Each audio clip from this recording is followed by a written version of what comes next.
kan, dia kata boleh tak dengan nak gaung sewa ni. Dia tu buka pisang kan.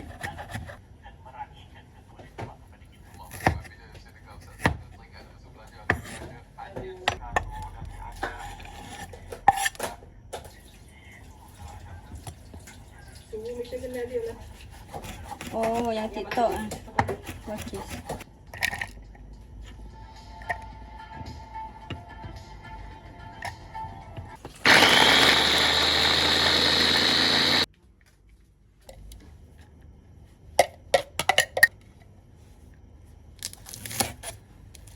Dia boleh blender serai tak?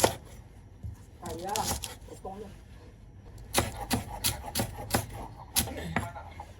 Takkan punya. Ha? Takkan jumpa. Ketumbar. Potong ketumbar. Yalah dia punya.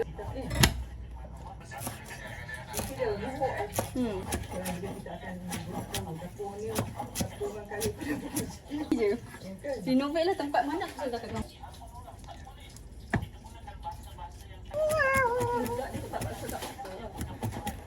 Tomato. Tomato. 4 cili padi.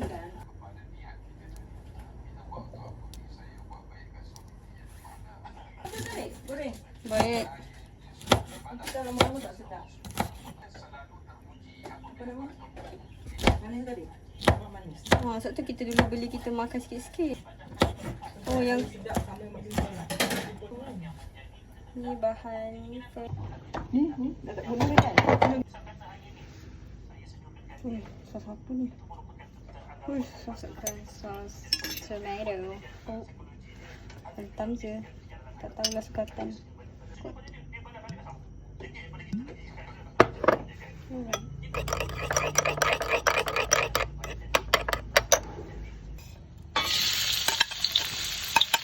Tu yang kalau tengok orang masak yang memang malas. Bakar.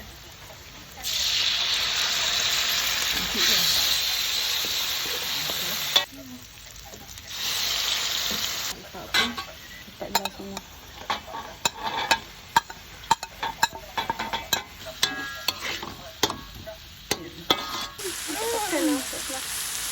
Dah masukkan bahan-bahannya.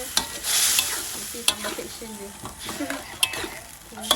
Tadi kita masukkan nanas, tomato, daun mengkunyit dengan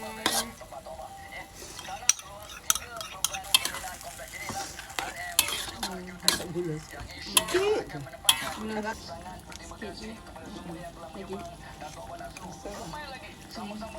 Dah. Dia kata kau tak ada tu guna je chili blender pun boleh. Tapi kau rasa tak lah. Baru rasa tu masak dia dah. Kan? Kadang sedap rasa sedap.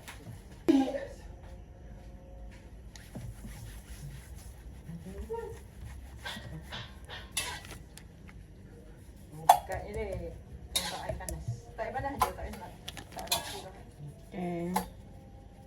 Ni risau tomato juga kan? Ha.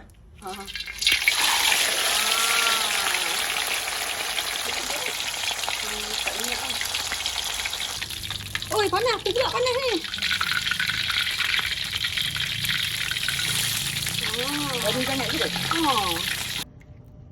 Uish. Tu mak tabur ni, mak tabur ni. Kata tak nak habis. Uish. Tu.